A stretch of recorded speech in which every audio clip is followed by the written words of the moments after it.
of our series Behavioral Science Talks. The findings discussed here are evidence-based and not personal judgments.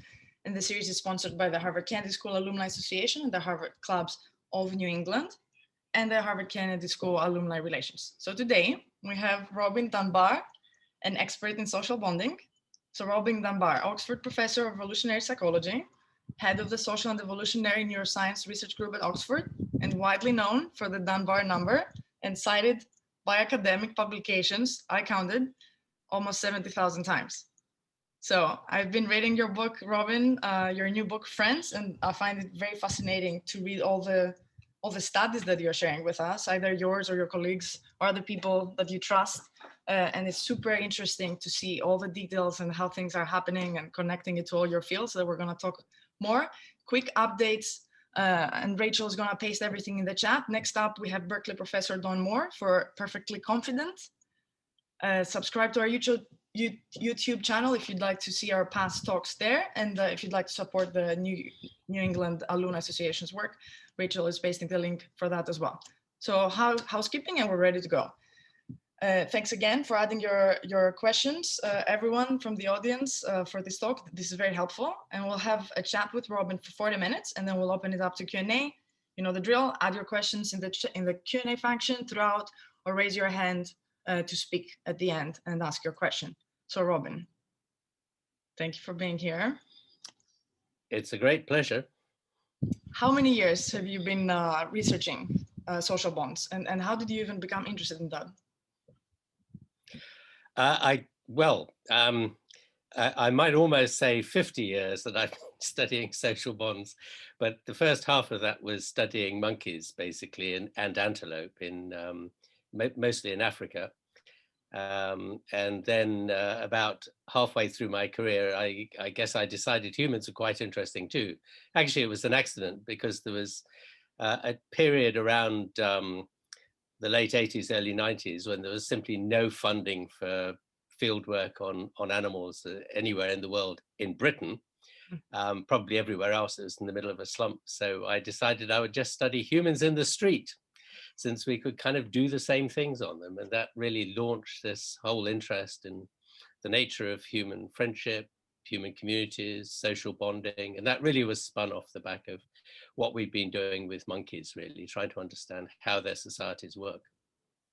Yeah, and I guess you get a lot of good stuff from accidents. What are some cool, like a cool, interesting difference between humans and animals, and a good, like one very interesting similarity, I guess? Oh, there are lots of similarities underneath, if you like. I guess the big difference in the end has to be language and culture, obviously, but those are a product of our having a very, very big brain, but they're all kind of geared to solving the same kinds of problems.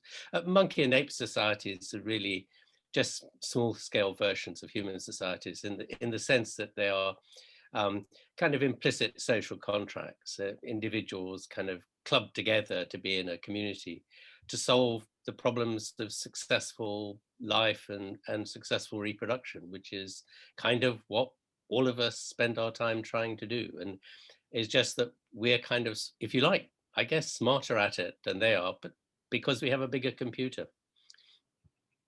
And so what disciplines do you draw from for your work?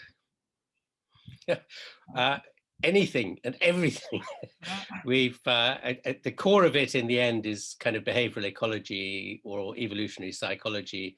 Call it what you like, the evolutionary study of behavior, but those in turn are based on real conventional ecology, conventional genetics, physiology, neuroanatomy, neuropsychology, cognitive psychology, and then we spill out into social networks, which is kind of sociology territory. We've done a lot of work on religion, which in many ways is as much sociology as it is anthropology. A lot of stuff on kind of small scale societies, which is basically anthropology. Stuff on historical societies. So we've done a lot of stuff on Viking Age Iceland, for example, based on analyzing their historical records, which is great fun, historical demography. I lose track after a while. Whatever it is, I do it. Whatever it takes to get the answer.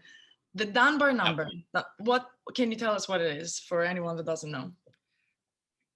Well, the Dunbar number is really the number of individuals that you can have meaningful relationships with at any one time. And that seems to average about 150. It varies with age, it varies with personality, it varies with gender.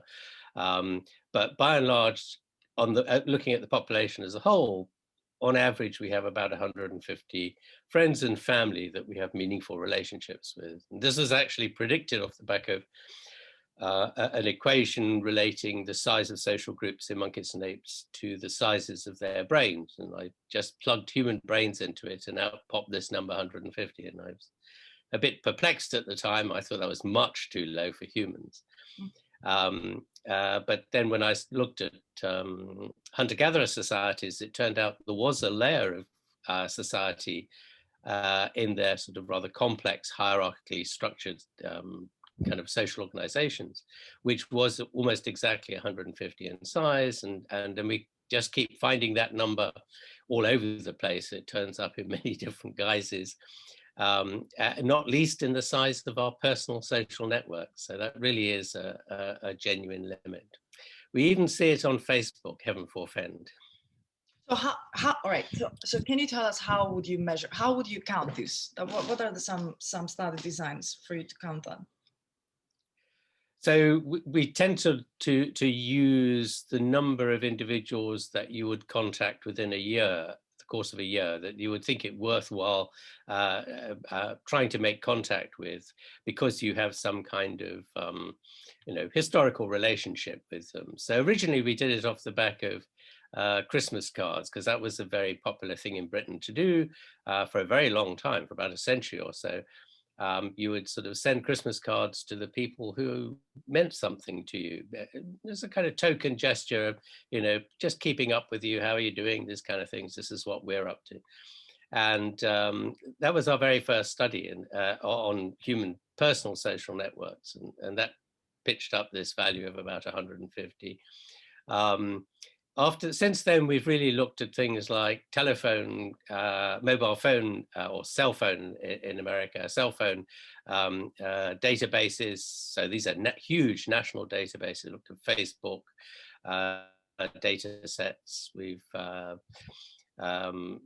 looked at historical data sets in terms of what other people have, in terms of things like grazing associations, in medieval grazing associations in the Alps in Italy, for example. It's a very nice data set.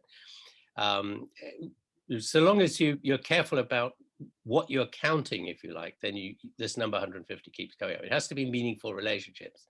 It's no good counting all the people whose faces you would recognize. Although I have to say, it turns out that Dunbar's number, this figure of 150, is simply one of a series of numbers that stretches from a very small number, very close to you, if you like, intimate friends, out through a series of layers, out beyond the 150, for at least 3 more layers beyond that. And the structure of the layers is very, very tight. And we keep picking this up in all the data sets we look at. Each layer is 3 times the size of the layer inside it, so that the layers run from about 1.5, 5, 15, 50, 150, that magic number, 500, 1,500, 5,000. 5,000 is the outer layer. It is literally the number of faces that you can say, I've seen that one before, or I haven't seen that one before. It's just a memory problem. But as you come closer in, it becomes more and more meaningful. And the frequency with which you contact the person in a given layer becomes more frequent. If you ask people to rate their emotional closeness to the individuals, then you find that the level of emotional closeness gets higher and higher and higher as you come in closer to you. And your willingness to be altruistic to people, to help them out, again, depends on which layer they lie in. You're much more willing to drop everything and run to help somebody who's in trouble, let's say, or just even give them $50, if they need it, without worrying whether they pay you back or not. That's much more likely with those inner layers. and it gets less and less likely as you go further out. Beyond the 150, people are just not willing to be kind of absolutely altruistic in that kind of way as a generality. So let's take a look at the image that you have. Yes. So there are the numbers that you've been mentioning right now. And one question that comes up, and I think there is some confusion around, is the 1.5 in the center for the intimate circle. So yes. if everyone can think a little bit, what do you guys think this 1.5 is? I was definitely confused. I made the wrong assumption about what this 0.5 is. So give it a thought for a second, and then Robin can tell us what is the truth. You mean, Elke, you don't understand what half a relationship is? Well, I do, but apparently, it's not the reality. So my assumption was that this is some type of second intimate romantic relationship that you have, either open, most probably hidden from your partner, and so that was my guess. Very wrong. So Robin can tell us the truth. Okay, yeah. So of course, remember, these are the averages across the population. The reason it's 1.5 is because about half the population has one intimate friend in that innermost circle, and the other half of the population has two. So of course, the population average ends up as 1.5. Now the question is, what's the one? Who has one and who has two? And I used to joke about this. In fact, I used to joke and say, we didn't know about the 1.5 circle originally. And I say, look, if you kind of interpolate backwards down through those numbers, there's a circle missing at 1.5. And it must be because boys only have one intimate relationship and girls have two. And I used to treat this as a kind of joke, and that's because girls are more social than boys, and there's a very good reason, in fact, why that is. And blow me down, it turned up when we started looking at very large databases, like telephone databases, Facebook, and so on. Sure enough, this is what came out. There is an inner circle there, and it is because 1/2 the population, the boys only have one, and the other half have two. And the reason is because girls have often a best friend forever, right? And this is a kind of phenomenon that is pretty much unknown among males. It's not completely unknown, but by and large, you don't get a kind of same sort of person. And what that best friend forever tends to be, about 85% of the time, is another girl. So the girl has a boyfriend or a husband or something, and then a female best friend forever, who's a kind of confidant. And boys just kind of don't have that. Now, Alki mentioned there, she thought it might be a kind of extra romantic relationship. And the answer is no, you can't have your both romantic relationships, even when you have two in the same circle. What we find is that people who declare that they've got a kind of illicit secondary romantic relationship, in addition to their main official partner, as it were, then we always find the official partner is lower down somewhere in the 5 or 15 circle, suggesting that you can have a sexual relationship with several people if you want, but you can't, it seems, have a deeply romantic relationship with a sexual component to it with more than one person at a time. The second person will always just get shoved down the layers a little way, as it were. So anyway, that's the answer to that conundrum. Yeah, that makes more sense, I guess. So you mentioned Facebook a lot of times. The explosion of social media, does that change the numbers? Does that change the reality in general? Apparently not. In theory, it could, and that's why we were interested in it, because Facebook allows you to have up to 5,000 friends listed, or at least they did. I don't know if that's still the limit. I guess because they thought it's unlikely that people would have many more than that. But every Facebook data set we've looked at, and these are large, but not sort of ginormous, several thousand people usually,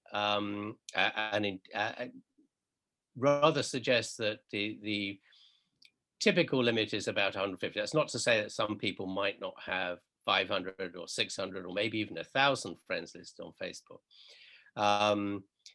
But when one of the Facebook analysts, or one of the people, Stephen Wolfram, who does a lot of analyses of Facebook data, looked at 1 million Facebook pages and simply totted up the number of friends listed, then he found this very, very striking peak at around about 150 to 250. Yeah, with a sort of long tail to the right there, with a few people having, I don't know, 400 or 500, maybe, many fewer having 1,000. But I think when we look at our data sets on Facebook and look at the patterning of postings, named postings between people, then you see these layers coming out very nicely. So I think that what's the case in most cases is people have about the same, well, what they do is they have their usual offline friends on Facebook so they can contact them if you like. And then they may have clicked befriend somebody because Facebook asked them to do that a number of times, and they end up with this sort of layer beyond, which we would think of really as acquaintances. And that's a layer we have in the everyday world. I mean, there will be a lot of the time that will be people you work with. You'd go and have a beer with them after work maybe, but you kind of wouldn't invite them to your home for weekend barbecue. If you did, you would find they would move up into the friendship circles rather than being left in the outer layer. So they would become genuine friends. But the rest, they're kind of nice to have a beer with maybe and a chat one evening, but that'll do. Or it's like the barista you buy your coffee from maybe every morning. I don't know, in Cambridge, Mass, but in Cambridge, England, you'd probably have a chat with them and say, "Isn't the weather nice today?" And kind of, you know who they are, but you're not going to invite them home. So that's that kind of layer outside the 150, and I think we just behave on Facebook the way we behave in the real world. And that's because the constraint is inside our minds. It's a cognitive constraint. It's the technology offers you the opportunity, and we're just not good enough. So how do we know that this is a limit to the cognitive limit? How can we that simply comes off it comes off two things. First of all, the social brain hypothesis implies that this is so, because it's a relationship between the size of your social group or human social groups and the size of our brains, which suggests that that's a cognitive limit. But we actually know it at a much deeper level now that's so, because there've been something in the order of 12 brain scanning studies that have looked at the individual level, individuals' social network sizes, got them to list them all out or use the number of friends they have on Facebook. All sorts of different measures have been used, and correlated that with the size of key regions of their brains. So particularly what's known as the Mentalizing Network, or the theory of mind network, or it turns out to be the same as the default mode neural network, which is a pretty big chunk of the neocortex, and the layers below it includes the limbic system.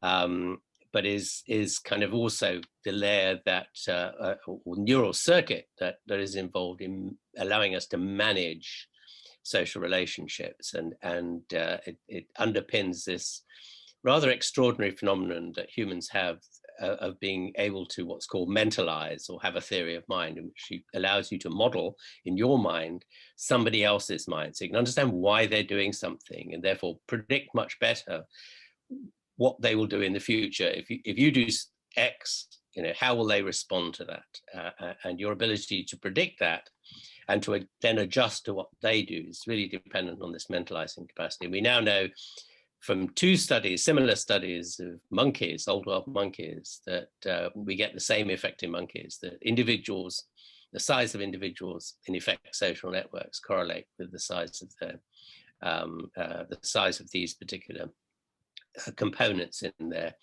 their brain that they share with us. And this default mode network is present in both monkeys and humans. It may not be, well, we don't really know what the brains of other species of animals look like, but there's some evidence that we know there are some bits that are just not there, because right at the front of the brain, right here in the frontal pole, as it's called, is a particular area which is only present in the monkeys and apes. It's not present in even in the prosimian primates, and it's not present anywhere else. And it plays a very important part in allowing us to inhibit what are called prepotent actions. So they're the that's the bit of the brain that stops us acting first and thinking afterwards, and then finding we've made a dreadful mistake. So it allows us to kind of sort of see what the consequences of our actions are and go, whoa, no, if I do that, I'm going to upset somebody. I won't do it. Or at least if you do it, you're going to upset them. So you're just behaving badly. They're behaving badly. And so the gray matter, can you explain to us what gray matter is and why is it important? Oh, actually, it's the gray matter is the sort of columns of neurons at the cortex of the brain in particular. The cortex, the outer layer, which is like a huge sheet about a yard square that's wrapped round our kind of inner primitive brain. It's the kind of clever bit of the brain that does all the clever thinking, if you like. And that's made up, it's very thin, it's only about 6 millimeters deep, but it's made up of a series of cells, about 6 or 7 layers of cells that kind of do all the computing. So this is, if you like, the size of the computer, in effect, the computing power of the brain. But it turns out that actually, as important as just these sort of blocks of columns, and those cells, because they're unmyelinated, they don't have a kind of fatty sheath around them that provides the insulation that other neurons have. They look grey when you look at them. It's what gives the brain its sort of greyish colour. That's doing the computing, but what's happening is, of course, different parts of the brain are talking to each other. It's the wiring in between that then turns out to be at least as important as the grey matter. So the wiring, because it consists of myelinated neurons, that's say they've got these fatty sheaths that act as insulation and prevent the sort of neurons sparking over on each other, and therefore increase the speed with which the neurons are firing. Those white matter tracks, and they're massive in the human brain because of its size, and trying to interconnect all the different bits, if you like. It's like a distributed computer with lots of wiring in between. It turns out that the volumes of white matter are at least as important as the volumes of grey matter, which is maybe then why we get sort of a general relationship between the brain as a whole. I mean, we really ought to measure just the grey matter, and that would give us a very fine, nuanced relationship between, let's say, group size and brain size. But it turns out that actually the whole of the brain works quite well. And I think that's because the white matter is playing such an... And so can you tell us a little bit about this important large UK biobank study that you guys conducted and the findings around grey matter? Okay, so this is a chance thing that I got involved in with these guys who are based in Germany at the time. The principal person involved has now moved to Montreal in Canada, but so just up the road from you. But they had dived into this sort of national biological bank, if you like, that had been set up in Britain, where people contributed their biological data and their health data, and also if they'd had them done for any reason at all, medical or otherwise, their brain scans and all sorts of other kind of biological measurements. And so there's something like 10,000, there's millions of people signed up to this thing, but there's about 10,000 scanned brains in there. And my collaborators have been mining that very vigorously. But the one that we published last year was looking at sex differences in the way in which social things are being processed in the brain. They turned out to be quite quite different really in the way that men and women actually process social information in relation to the social world. So the two sexes do really seem to live in kind of different social worlds in many ways, which kind of goes back to the way they view friendships as much as anything else. And this kind of relates back to this point about women having this best friend forever kind of friend, which is sort of absent in boys' relationships. So boys' relationships come across as being much more kind of casual and clubby. So it's kind of, whereas women's relationships are much more intense and focused and dyadic. You know, it matters who the person is, and that's why they're a friend. With boys, it's kind of, well, if you belong to our club, that'll do. You know, it doesn't matter really too much who you are. So what are the differences in the bonding strategies between the two genders? Really, it comes down to, certainly from our research, but this is kind of borne out by a lot of other people's research, I think, as well. But certainly from our studies, when we've looked at what prevents friendships decaying. So if you don't see somebody for a while, and of course, this was the origins of Facebook. I mean, just, you know, if you remember back to when Facebook was first conceived by these undergraduates, as they were, and look what happened to them, you know. You know, they were on the verge of finishing their degrees, and sort of the whole class was going to get dispersed all over the United States, or all over the world for that matter, and people would lose track of their friends. So kind of thinking at the back of it was this idea of having a mechanism whereby you could keep your friends together after you've kind of separated and gone your way for your, you know, sort of careers and so on. You keep things going. And that kind of taps into the fact that if you don't keep friendships up to scratch, so remember the layers of in the social network, each of those layers has a very specific frequency of contact that you must maintain if you're to keep a person in that layer. So that inner core of 5 very close friendships, what we call the shoulders to cry on friends, because they're like the cavalry who come over the hill to rescue you when your world falls apart.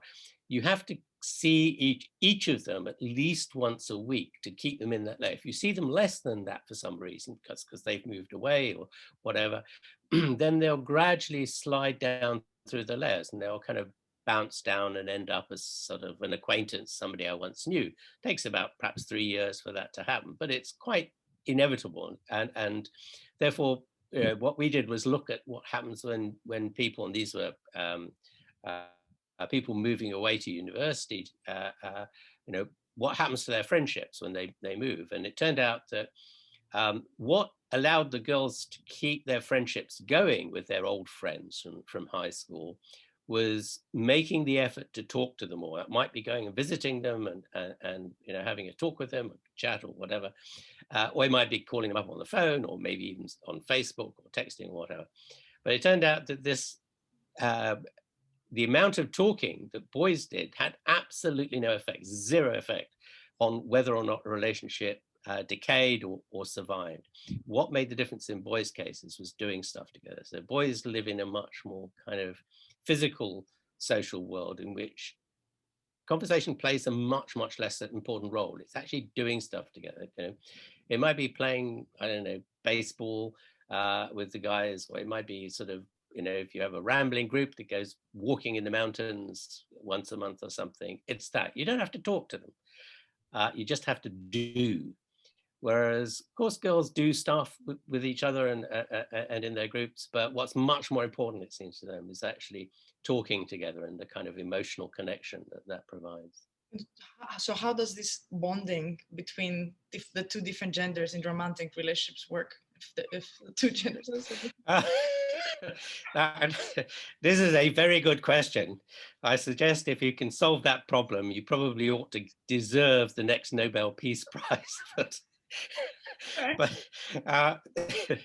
part of the answer to that, I hasten to say, is, okay, back up one step and just remember that women are much more socially skilled, their cognitive social or social cognitive skills, their mentalizing skills and so on, are consistently better than men's are in all our databases. As a result of that, they tend to have a slightly bigger inner core shoulders to cry on social network than men do. So the girls will be maybe 5 to 6 in that layer, the boys will be 4 to 5. It's a very, very consistent pattern you get. It's nearly always significant. We have it in data set after data set after data set. Now that's a consequence of the fact that the girls are much more skilled, because it's your mentalizing abilities, it's the number of kind of other people's minds that you can handle simultaneously that determines the size of that layer. Girls do better than that, so they can keep more juggling balls in the air at the same time without dropping them, if you take the analogy. So I've lost track of where we're going. Where were we going, Alfie? Well, let's go somewhere else right now. No. I just want to make the connection between the brain, the size of the brain, and the size of your friend, like of your circle, the loneliness. If you see an image of a brain, can you tell if this person is lonely or if they have enough friends? There does seem to be, from another analysis that we did with the big 10,000 biobank brain database, it does seem to be the case that people who are habitually lonely have particular bits of the brain that are bigger or smaller than people who are not habitually lonely. So that, yes, in some sense, but it kind of, we're dealing with quite modest sizes of volumes. I would kind of argue that with none of this can you point at a particular bit of the brain and say, well, if we measure it, if it's so many millimeters in diameter, then it puts you in this category or that category. That there's, it's quite a messy business, this the way the brain is organized. So you see the patterns when you have large samples to look at, and they're then very consistent variability at the level of the individual. But it's certainly true that there are consistent differences in the size of key bits of the brain between people. And that also probably goes back to things like personality differences as well as gender differences.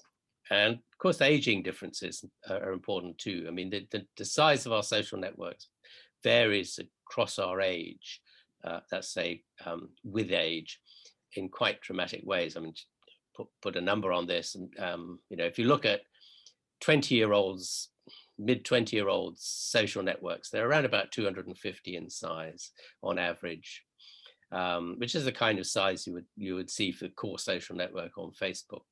And then it sort of declines and stabilizes in the mid-30s at around 150. And then once you're over about 65, 70, it starts to collapse basically and just decline steadily until, if you live long enough, you end up with kind of the innermost circle of 1.5 people in your entire social network. But, when you're kind of like 95 maybe, but those kind of effects are to some extent a consequence of changing patterns of brain size, particularly the older age groups.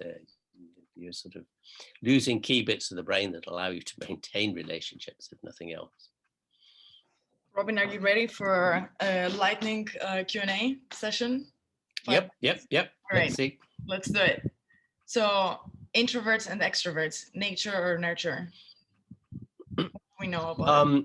Like everything in biology, it's a bit of both. We don't really know what it is that underpins these personality dimensions that we know so much about from psychology. They're almost certainly underpinned by what's going on in the brain, if you like, by how the brain is functioning. My guess is there's kind of some basic biological underpinnings, which are then adapted and molded by your experiences. That's what happens for most of these relationship, psychological processes in life. We know, for example, that your ability to manage this social network of 150 kind of meaningful friends and family, that isn't something you're kind of completely born with, although it is the case that the size of the relevant bits of the brain determines what you can do. But it's like having a big computer with no software in it. It's not going to do anything. You have to put software in. That's what you do during the process of socialization, the process of childhood, teenagehood, and so on. We think you really don't become fully competent until you're about the mid-20s, something else. A really long period of learning process, experience of life, if you like, trying things out, hearing what other people advise you and all these kind of things to become kind of reasonably proficient in handling this social world. So I guess it comes back down to the fact that in biology, there's no such thing as something that is all nature or all nurture. It's always a mixture of the two. But the difference between introverts and extroverts is simply essentially how they prefer to manage their relationships at the end. Introverts tend to have fewer, extroverts tend to have more, and introverts seem to prefer to invest more time in each of their friendships in order to make sure the friendships really work, whereas extroverts kind of tend to prefer to be like a kind of social butterfly and have more friendships, but the cost they pay is they invest less in each one. Loneliness has very dangerous very negative health effects. What is a toolkit to increase? What are some best practices to increase our friendships? Maybe the quality as well, build the quality and the quantity of our friendships. At the end of the, yes, I mean, one of the big surprises, I think, of the last decade and a half has been a huge volume of evidence now showing that the number and quality of close friendships that you have is the best predictor of your psychological health and well-being, or physical health and well-being, even how long you live into the future.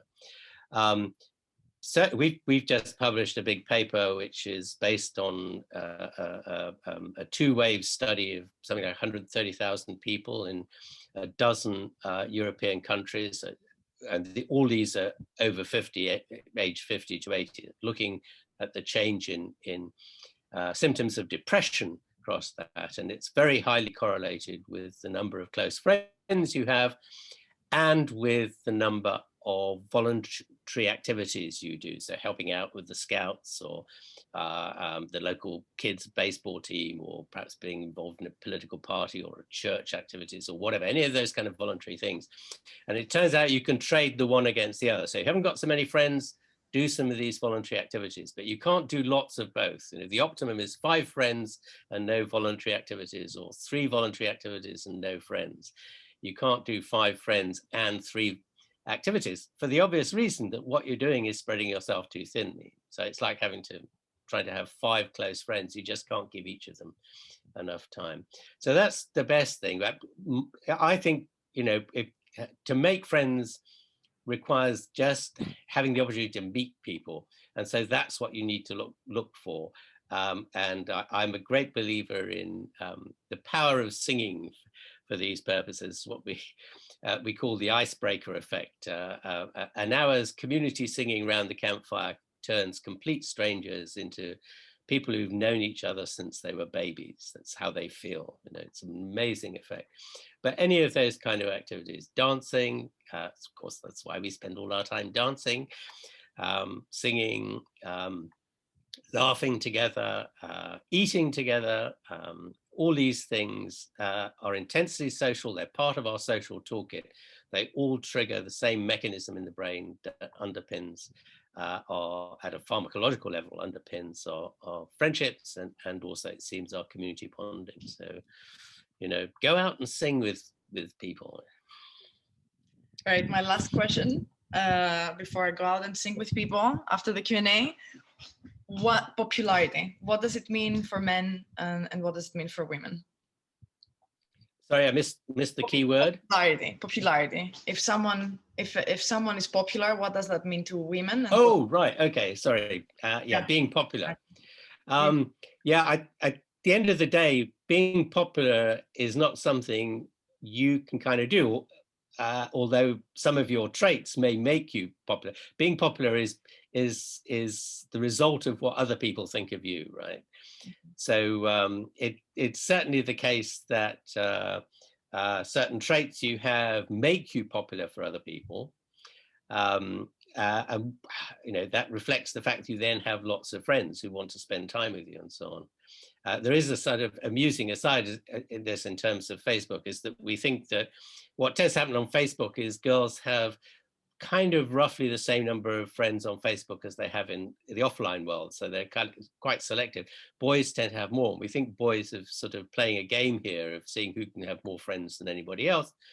And it's because they notice that the girls like popular boys. So they think if they have lots of friends on Facebook, that makes you popular. And the answer is no. That's not understanding what the nature of being popular is, or having a friendship is. It's something much more sophisticated than just befriending people. So yeah, it is true that people attract, and I think at some level, at a kind of community-wide level, that becomes very important, because it's how leaders emerge, because some individuals become charismatic leaders, and they're the ones that kind of hold the community together.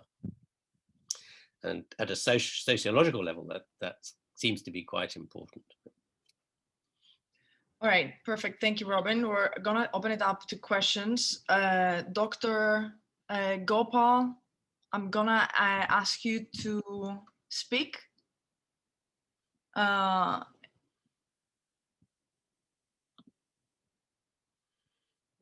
I should have. And you can turn on your camera as well if you'd like. It's up to you.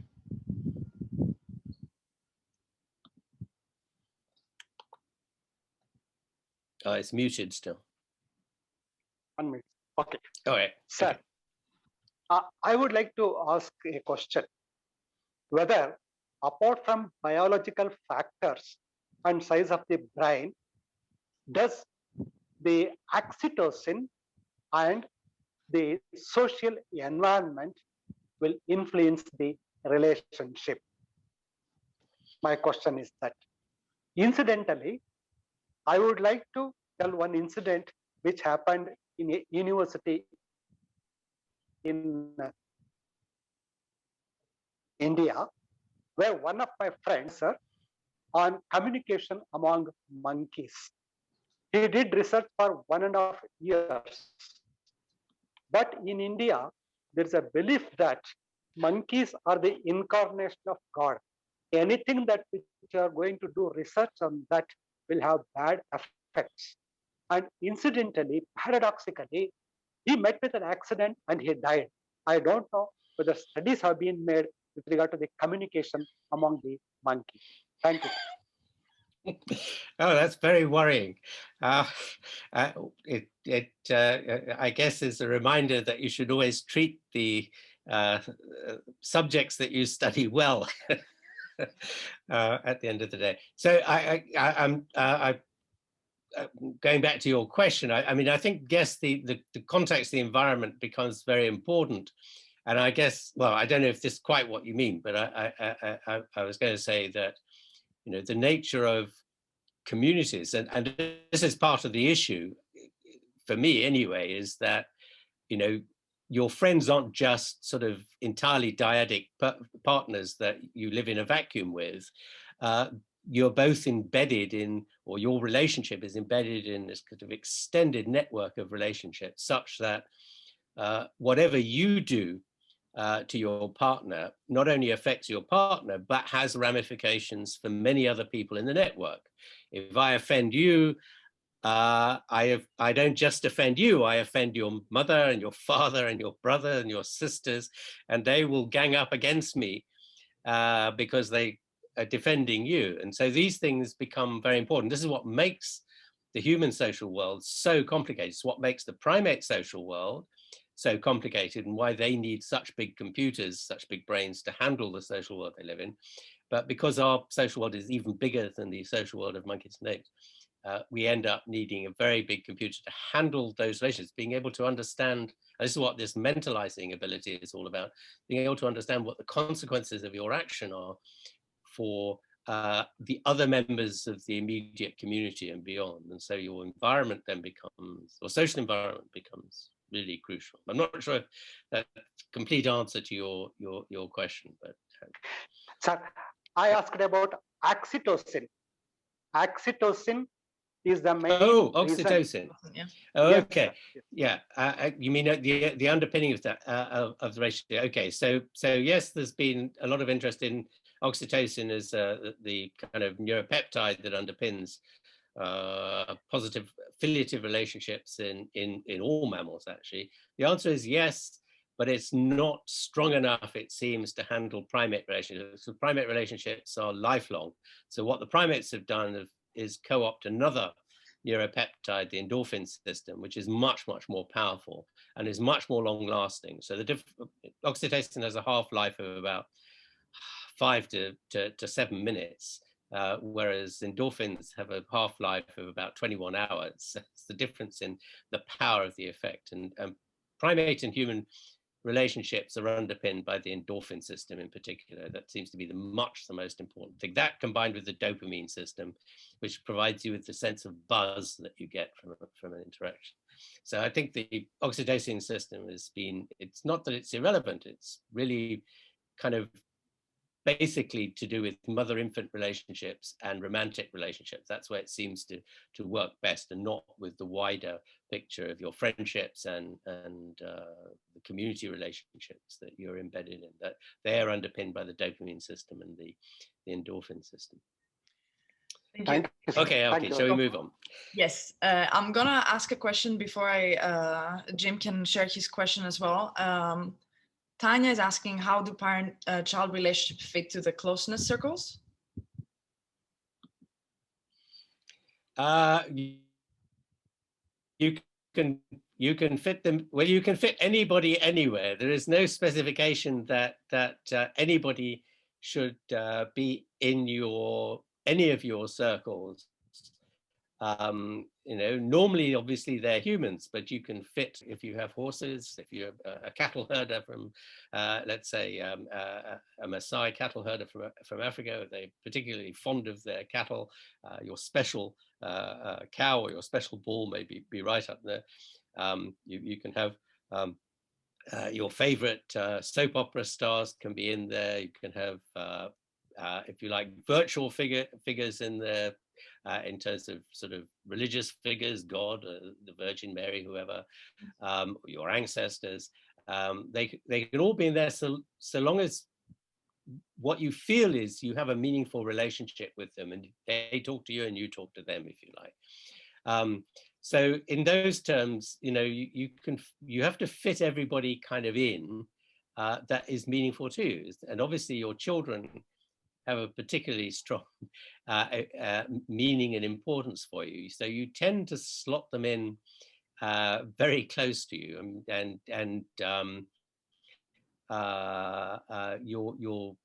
the amount of effort and attention you give to an individual who arrives like a baby may be such that it displaces the person who was there before. And we can actually see that at work, really, on in things like telephone databases. So what's a very nice demonstration of that is the grandmother effect. So women, if you look at their phone call patterns, they're phoning their partner much more frequently than anybody else, right the way through life. And then suddenly at about 45 or thereabouts, they switch and they drop that poor person and get shunted down into another layer. And they're now phoning a female, a generation younger in age, and you go, this is the daughter's just produced a baby, this is the grandmother switching her interests. So suddenly now she has more important things than the poor old husband is sent out to the wood lot outside to do whatever he likes, and while she gets on with the things that are important to her. So you choose where you put everybody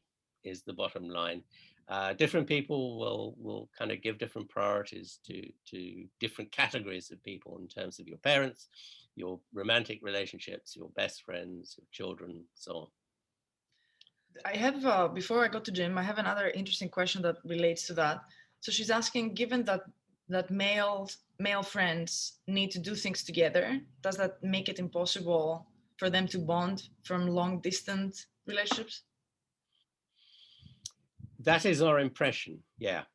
That, I mean, the slight caveat to that is there seems to be a particular category of friendships, as opposed to family relationships, sort of friendships which are very resistant to decay and will last a lifetime even if you don't see them.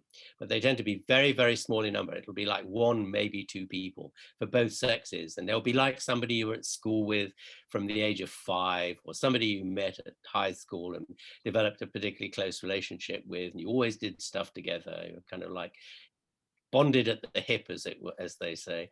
And those relationships do seem to be very resistant to decay, of even in the absence of actually being able to meet up. So meet up 10 or 20 years later and it's back exactly where you left off. But those are extremely rare. They literally, for most people, it's just one, maybe two people. And they tend to be from a time in life when you were very, very active socially and did a lot of stuff together.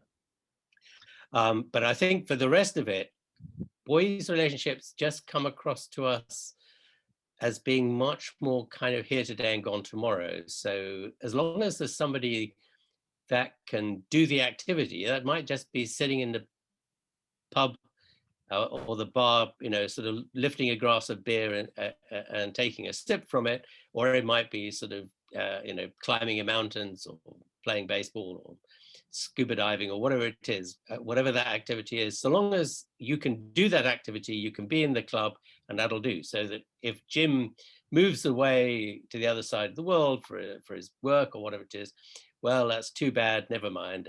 You know, I'll just go and do the same activities with Pete, and Pete will just slot into that slot. That doesn't seem to happen with girls, but it is kind of, boys relationships seem to have this casual nature to them, which is based much more around being a member of a club rather than the identity of the individual.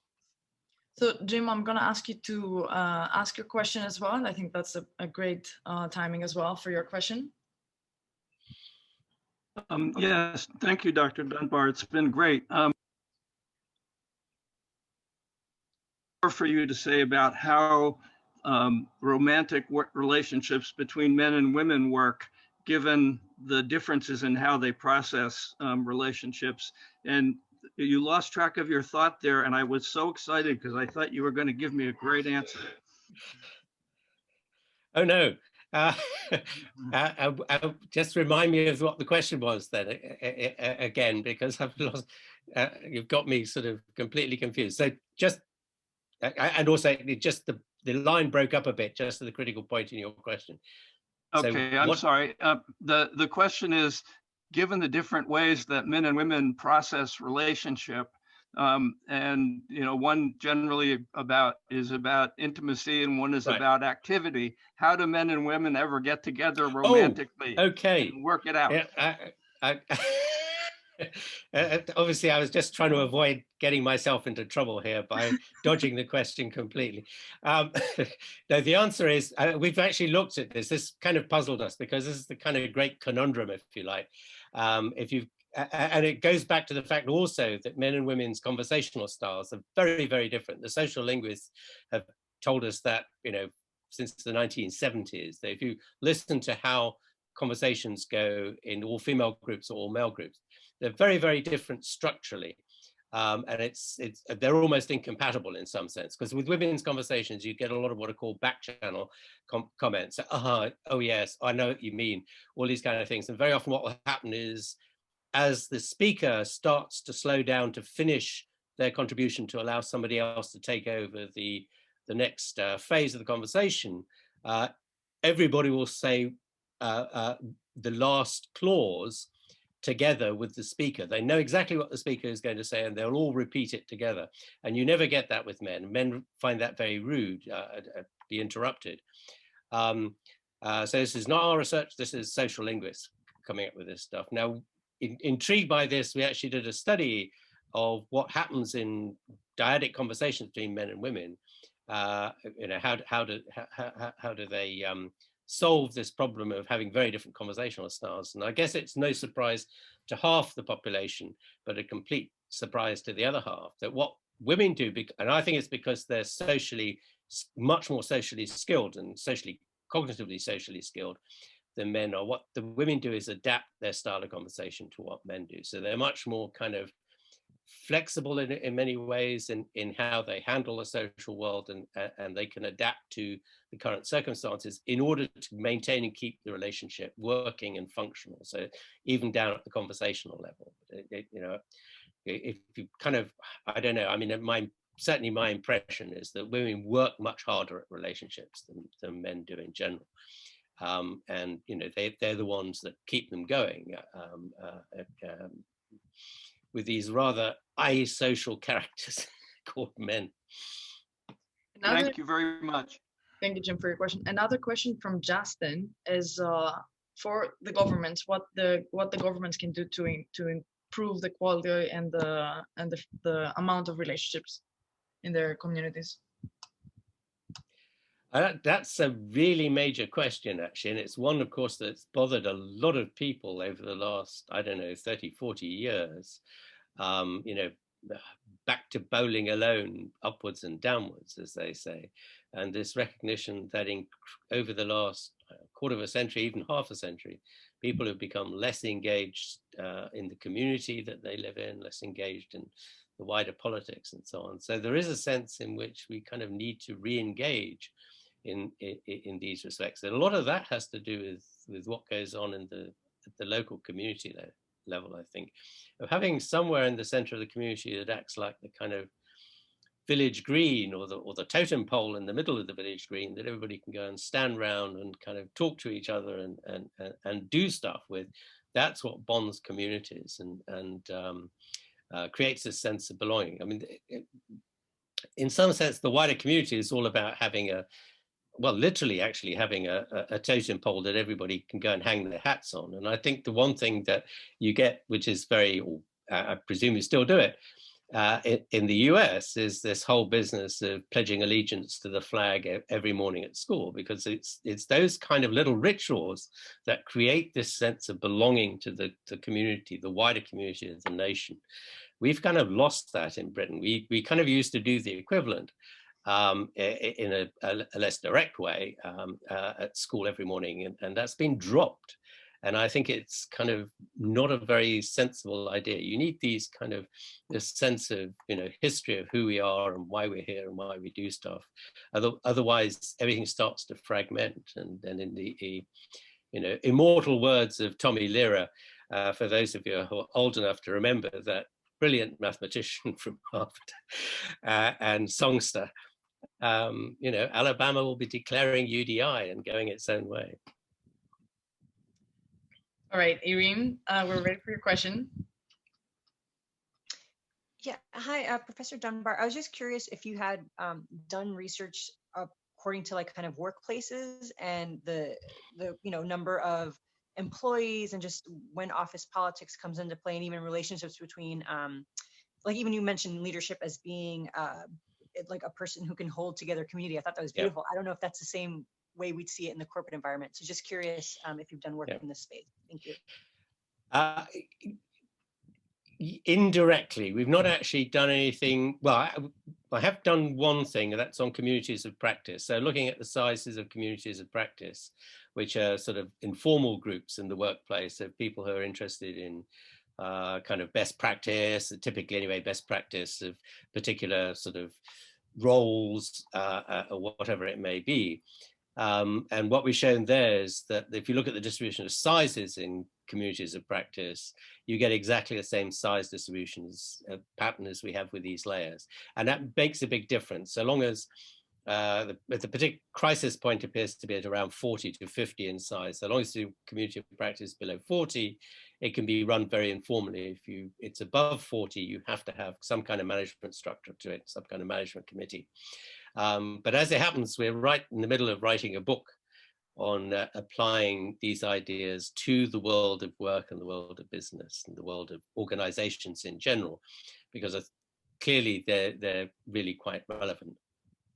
I'm not quite sure what the secret solution to all this is, but you know, I think one of the big problems with the world of work is just size, sheer size, and it's trying to overcome the dysfunctionality that arises when any organization, whether it's a school or a church community or a business organization or a government department or the Kennedy Harvard Business School or whatever, when it gets above a certain size, it just starts to fall apart. And one can only point in many ways to the solution, what I always call the Gore-Tex solution. Willard Gore's solution to the whole problem is, you want your organization structured in units of 150. He discovered that by accident. Well, actually, no, there's a bit of maths involved, and his experience at working with one of the big multinationals before he set his company up that kind of gave him this idea. But I always like to say, I'm really disappointed he discovered it before me, because if he'd only asked me, waited 30 years and asked me, we'd be having this conversation on my yacht in the Caribbean, I can tell you, and it would be a very big yacht, because Gore-Tex is an incredibly successful company, and most of them business kind of gurus kind of think it's because of the way they have this, what they call their flat lattice organizational structure rather than a hierarchical organizational structure. You have this sense of community and belonging, and that seems to be really important.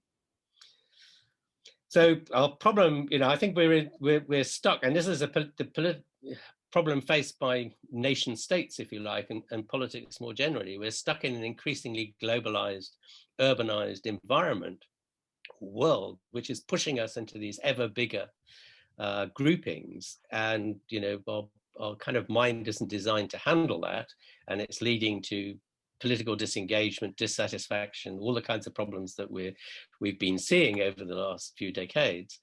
And the question is, how do we kind of figure our way around that to find some better way of articulating the elements within the system? And then I think whoever solves that problem really should get the Nobel Peace Prize. But we'll wait and see. We'll leave that to Alki to sort it out. Exactly.